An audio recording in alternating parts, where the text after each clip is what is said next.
O Goberno do Estado non cederá á Xunta a súa parcela do parque de maquinaria en Pontevedra para construir vivenda pública. Logo de que o Goberno galego anunciara o proxecto, o subdelegado do Executivo Central na provincia dixo que a Xunta só é titular do 37% e non do 75%, como asegurara. Abel Losada cualificou o anuncio da conselleira de Vivenda de Ocupación. Que tal, saúdos? O alcalde de Caldas agarda que a semana que ven o delegado do Goberno oficialice a cancelación do proxecto da variante oeste.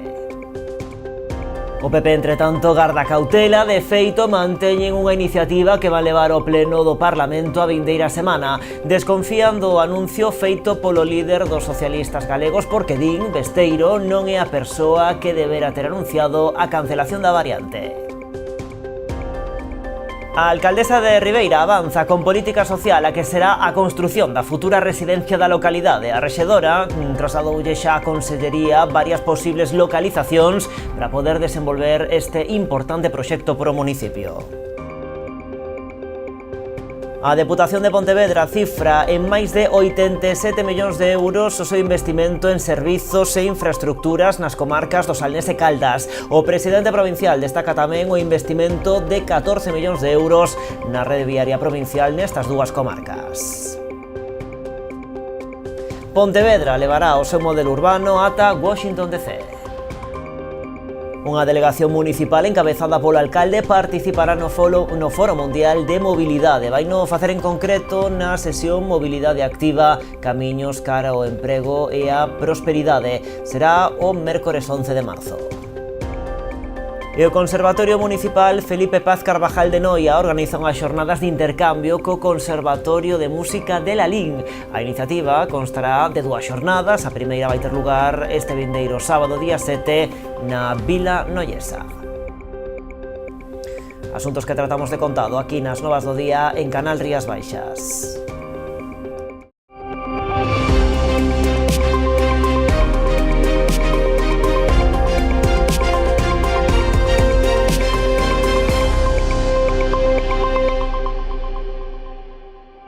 O Goberno Central non cederá á Xunta a súa parcela do parque de maquinaria da Avenida do Uruguai en Pontevedra para construir vivenda pública. A semana pasada, a conselleira de Vivenda anunciara este proxecto explicando que os executivos central e galego son copropietarios deste terreo. Pero mentres María Martínez Allega aseguraba que a Xunta é titular do 75%, hoxe o subdelegado do Goberno dixo que o é dun 37%.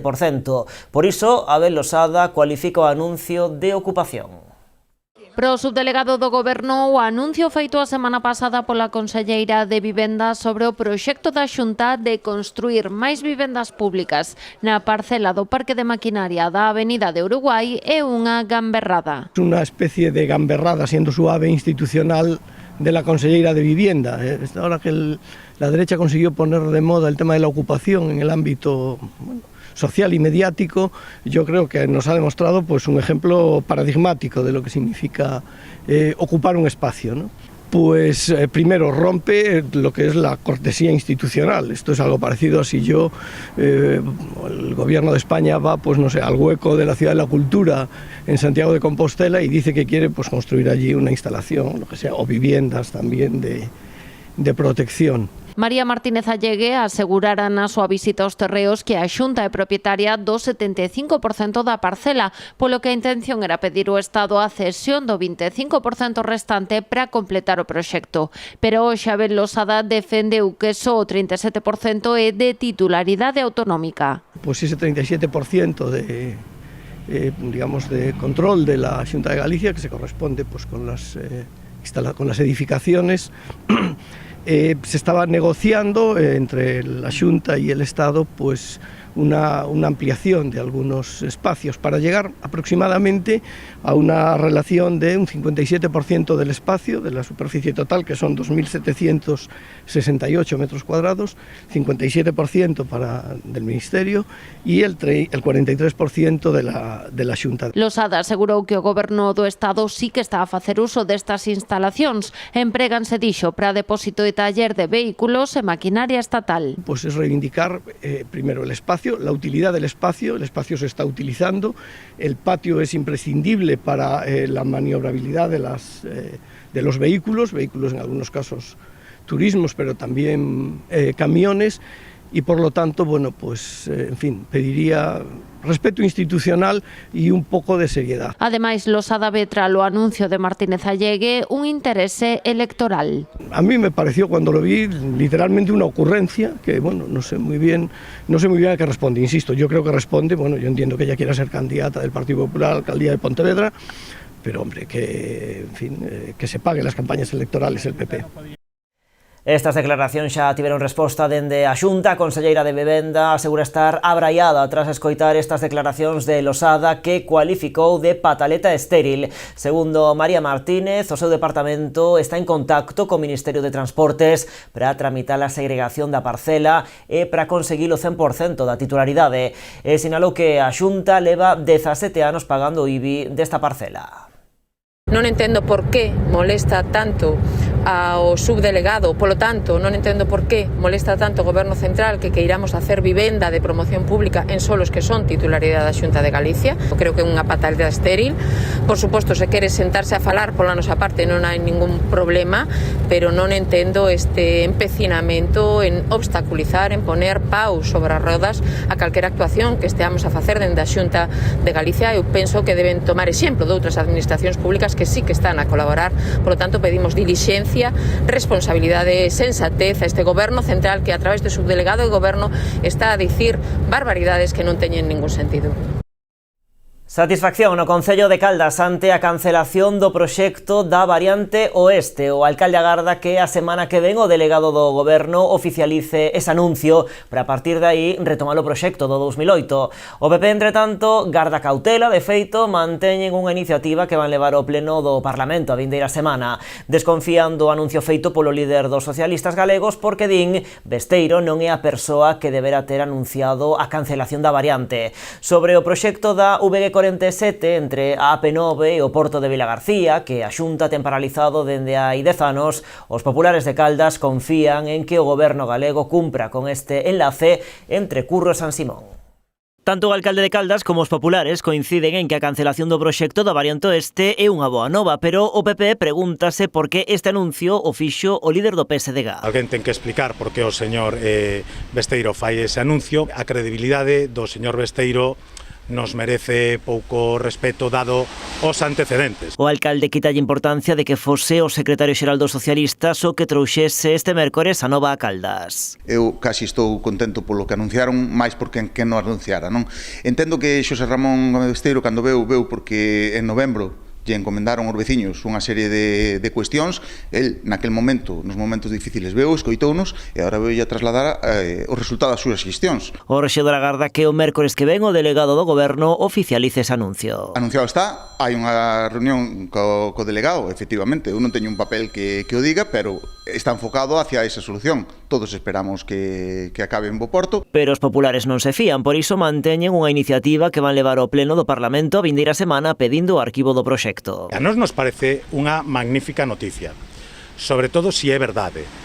E aquí é o motivo polo que imos manter a iniciativa e o debate no pleno do Parlamento de Galicia. Onde si semella haber entendemento en que o ideal sería retomar o proxecto da variante de 2008 que contaba co apoio unánime da corporación. Non incluía Godos, este trazado que se propoñía por aquí non tiña ningún tipo de sentido. O acceso ao Porto de Vilagarcía, nin o pedía o Porto de Vilagarcía, nin o pedían os veciños, nin o Concello, non ten ningún sentido.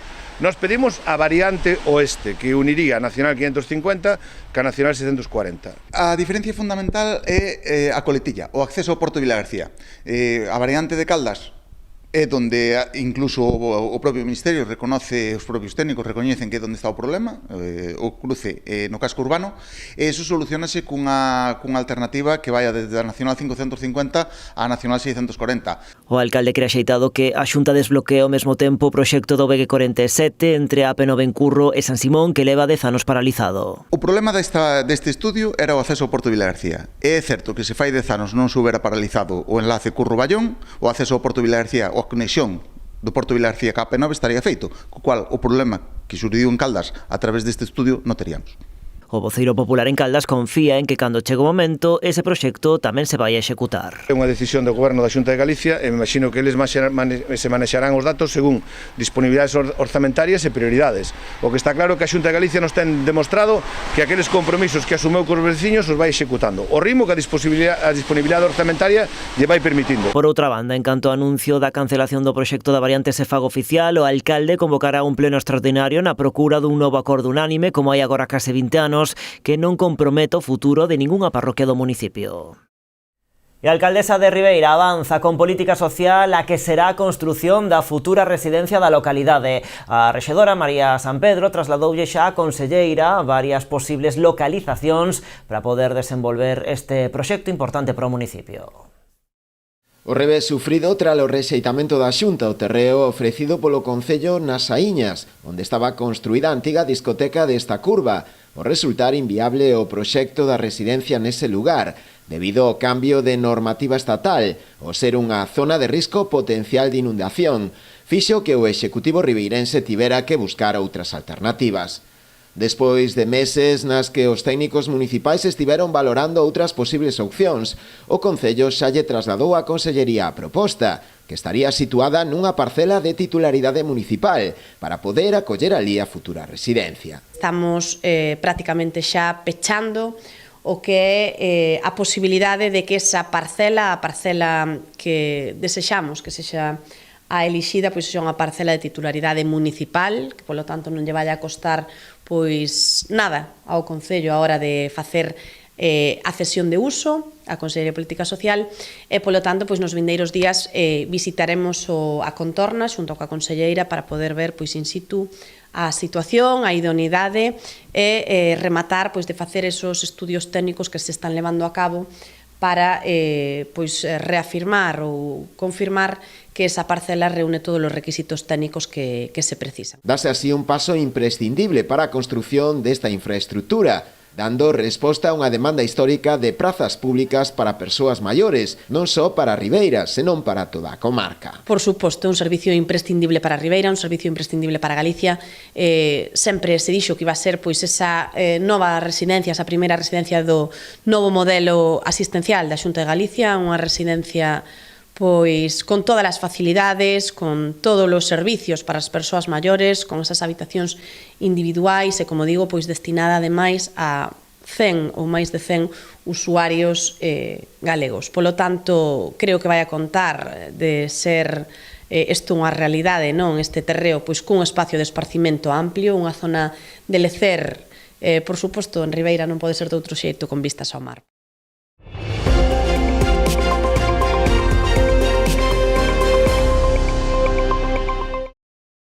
Continúan os roubos en Ribeira. Desta volta foron máis dunha dúcia de vehículos os que resultaron afectados. Non estaban estacionados na rúa, senón no interior dun garaxe colectivo na avenida da Coruña. Os ladróns romperon as fiestras e rebuscaron no seu interior na procura de obxetos de valor. Aínda que o botín foi máis ben escaso, posto que os propietarios dos coches non adoitan deixar nada no interior, causaron importantes desperfectos.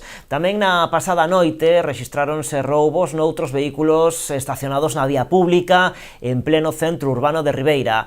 Nun deles, os cacos sustraeron material informático valorado en 2.000 euros. A Deputación de Pontevedra cifra en máis de 87 millóns de euros o seu investimento en servizos e infraestructuras no Salnés e Caldas. Dende o Goberno Provincial salientan o apoio a Vilagarcía, o municipio máis beneficiado dos 16 destas dúas comarcas. Para a capital do Salnés destináronse no que vai de mandato 9 millóns de euros. O presidente provincial destaca tamén o investimento de 14 millóns de euros na rede viaria provincial nestas dúas comarcas. 3 anos despois da chegada de Luís López á Deputación de Pontevedra e a pouco máis dun ano para que remate o mandato, o presidente fixo balance da pegada dos plans de cooperación nas comarcas de Caldas e o Salnés. Un dos principais señas de identidade deste goberno principal que teño a honra de presidir é o apoio aos concellos, aos 61 concellos. E mostra diso asegurou os máis de 87 millóns de euros repartidos nos 16 concellos das comarcas do Salnés e Caldas a través dos distintos plans de cooperación. Nestes 3 anos, a Diputación de Pontevedra ten investido nestes 16 concellos da comarca do Salnés e Caldas un total de 69,1 millón de euros a través destes 3 plans. Pero se temos en conta o investido noutros servicios como de infraestructuras ou de outros proxectos de cooperación, dígase PON 2030, a cifra medra aos 87,35 millóns de euros. O presidente apuntou que o concello máis beneficiado da zona é o de Vilagarcía, que ten recibido de mans da Deputación máis de 9 millóns de euros. Un investimento moi importante é o que se está realizando no complexo deportivo de Fontecarmoa, donde case chega aos 3 millóns de euros a día de hoxe, 2,1 na piscina, e logo con investimentos no pabellón de deportes, na parte da pista de atletismo. Na comarca salientan outros 2 municipios, Sanxenxo con máis de 9 millóns de euros e outros 8,5 millóns para Vilanova. A destacar tamén Cambados, cunha chega de 5 millóns e outros 5 millóns para o Grove. Na outra comarca, na capital, en Caldas, inyectáronse 5 millóns de euros que permitiron, por exemplo, executar o saneamento en distintos núcleos do concello, mentres que a Cunti se lle transferiron 4,5 millóns e outro tanto para Valga. Unha pegada profunda e diversa que ten actuacións en todos os ámbitos, desde o deportivo, o patrimonial, o de vías municipais, todo o que ten que ver en infraestructuras. E insisto, isto só a través de plans de cooperación. Pero a colaboración cos concellos, dixo Luis López, vai máis alá. No Salnés e Caldas investíronse 14 millóns de euros en estradas provinciais. Aos datos me remito en canto ao importante esforzo que estamos a facer no mantemento e mellora dos viais provinciais, que seguramente sexan os que mellor estado están de todos os que atravesan estas dúas comarcas. Un compromiso que, por outra banda, reclamou o Goberno Central coa gratuidade da AP9, melloras ferroviarias na provincia ou o arranxo de estradas como a N550 ou a N640. E o Concello de Pontevedra dá luz verde á segunda fase das escavacións arqueolóxicas no convento de Santa Clara. A Xunta de Goberno local aprobou este xoves a concesión da licenza de Deputación só 2 días despois de que presentara a solicitude. Despois de 2 anos e medio de espera para que se presentara o proxecto de arqueoloxía absolutamente necesario en Santa Clara, pois o Concello en 2 días e medio, porque se presentou o día 2, o día 5, damos licencia a Santa Clara. E a volta da publicidade, entre outros asuntos, falaremos desa visita de Pontevedra aos Estados Unidos para falar do seu modelo de cidade.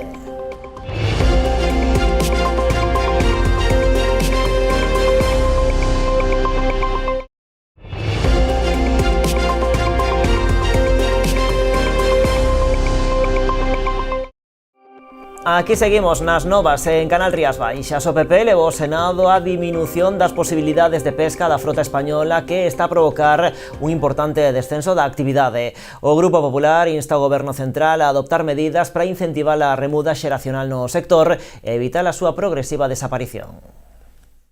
O senador popular Manuel Ruiz interpelou ao ministro de Agricultura, Pesca e Alimentación sobre a actual situación da flota, que segue a diminuir ante a constante reducción das posibilidades de pesca.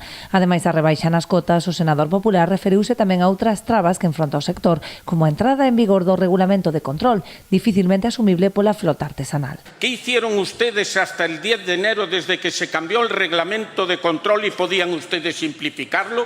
Obligó al sector a enfrentarse a sanciones si salía a faenar, hasta parar para su actividad, echarse a la calle para que ustedes reaccionasen, y al final hicieron el día 19 lo que tenían que haber hecho un año antes. Cada diciembre nuestras posibilidades de pesca son menores que el año anterior. Usted va a Bruselas a pecho descubierto, sin los estudios socioeconómicos y científicos que avalen nuestra defensa. Asume como un éxito que el Mediterráneo pueda faenar igual que en el año 25. Pero ¿qué hay de su plan, que ya lleva 6 años?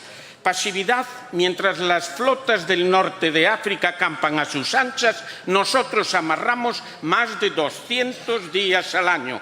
Os populares instan ao Goberno a adotar medidas reais para garantir a rendibilidade da actividade no sector pesqueiro, incentivar a remuda xeracional e promover o consumo de peixe a través da rebaixa do IBE. Cambiamos de asunto. O Executivo rianxeiro anuncia unha nova actuación en materia de saneamento. Trátase da ampliación da rede municipal de Tronco. A obra sairá en breve á licitación despois de obter a correspondente autorización por parte da Dirección Xeral de Enerxías Renovables e Cambio Climático da Xunta a proposta do Servizo de Litoral, un trámite polo que o Concello levaba tempo agardando. A obra en cuestión conta cun orzamento de algo máis de 200.000 euros e permitirá conectar na súa primeira fase a rede municipal ao redor dunhas 15 vivendas do lugar, ademais do camping que hai nesa zona. O alumnado do curso de Actividades Básicas de Loxística e Almacén que se está a impartir dende a Mancomunidade do Salnés realizou este xoves unha actividade diferente. O grupo visitou a empresa comercial Reivi en Vilanoviña, no concello de Meis. Ali puideron coñecer de primeira man como é a aplicación práctica da formación que están a adquirir, facendo especial fincapé na trazabilidade das mercadorías. O curso ten unha duración de 125 horas e está enmarcado no programa de emprego da Mancomunidade do Salnés, unha iniciativa que recibe da Xunta unha achega duns 220.000 euros.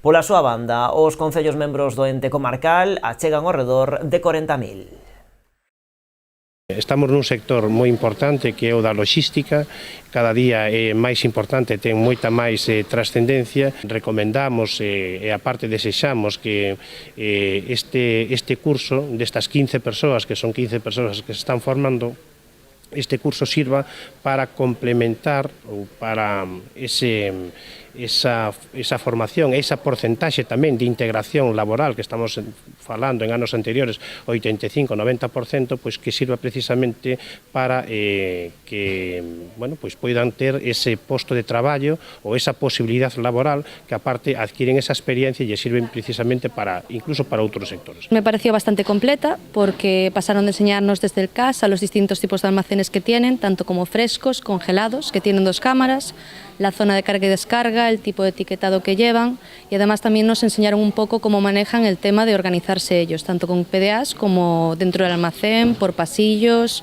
números y referencias. Básicamente pues les hemos enseñado aquí cómo trabajamos, cómo controlamos la mercancía, trazabilidad, y han hecho una pequeña gincana para poder practicar y ver cómo es el trabajo en el día a día aquí en el almacén. Permite que los alumnos experimenten y aprendan diferentes ámbitos laborales en un periodo de tiempo corto, lo cual les permite descubrir a lo mejor cuál puede ser su pasión o qué les puede interesar, conocer diferentes trabajos y oportunidades laborales.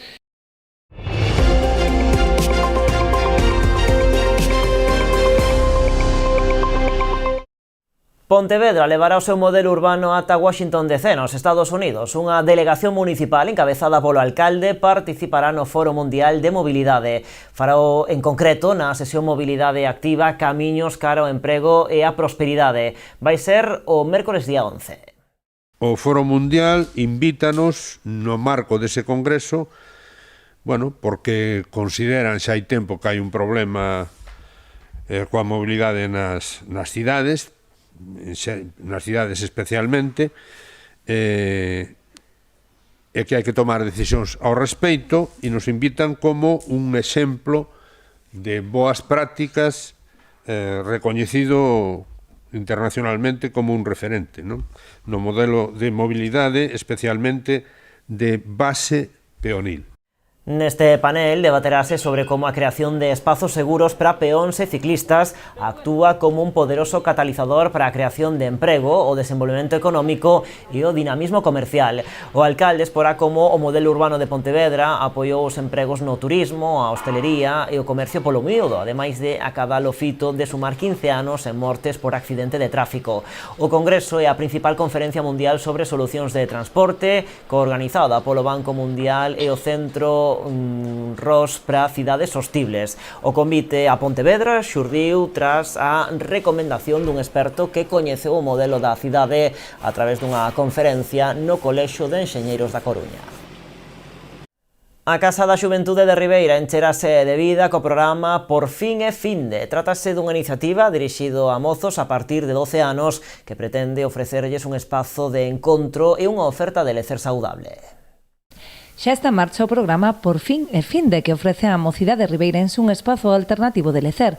A Casa da Xuventude abre as súas portas os sábados pola tarde, en horario de 5 a 8, con actividades formativas e puntos de encontro libre para os mozos. Que buscamos con isto? Que os rapaces encontren neste espazo unha zona de ocio, de formación, pero sobre todo un punto de encontro.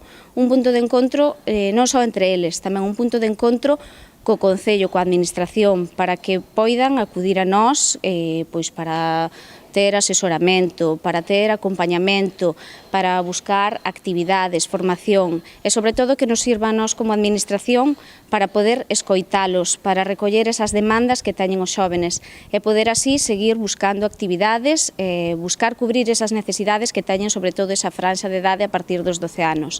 Entre as actividades previstas destacan obradoiros creativos, torneos deportivos e de xogos, concertos ou propostas formativas vinculadas ao monitorado de ocio e tempo libre, como o curso que xa está en marcha dende o pasado sábado.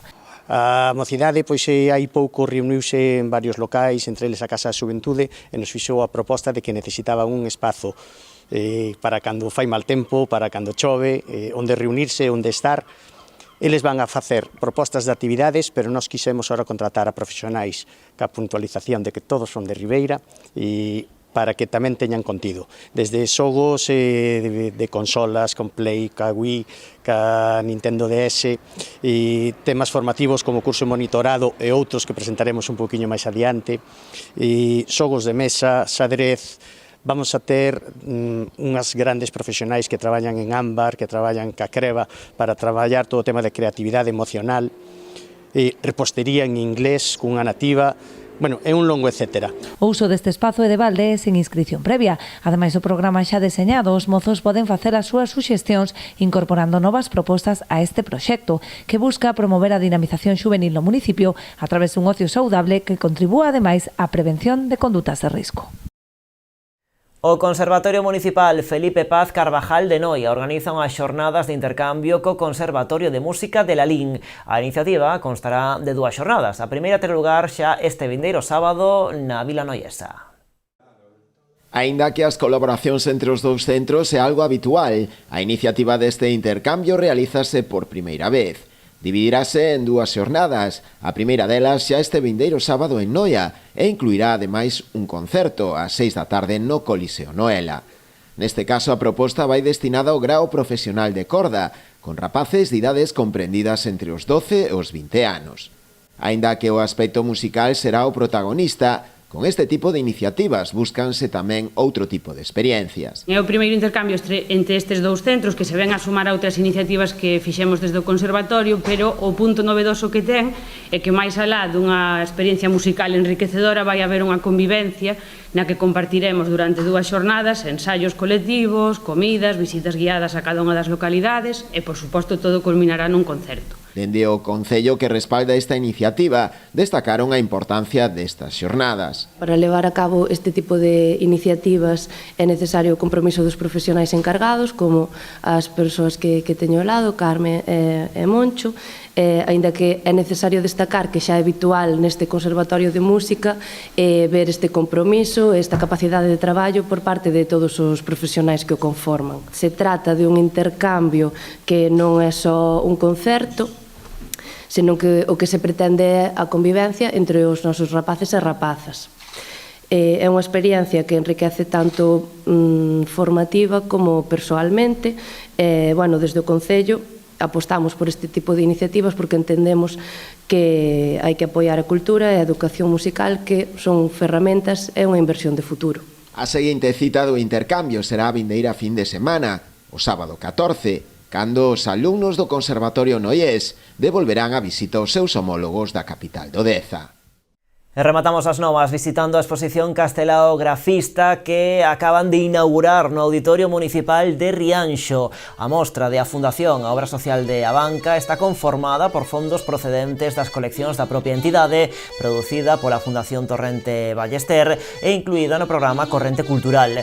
Trátase dunha das exposicións máis visitadas de a Fundación que agora, despois de percorrer distintas localidades, chega a Rianxo co propósito de dar continuidade á homenaxe a un dos persoeiros máis representativos da cultura e da política galegas do século XX, cadrando ademais coa conmemoración do 140 aniversario do seu nacemento. A mostra poderá visitarse ata o vindeiro 1 de abril.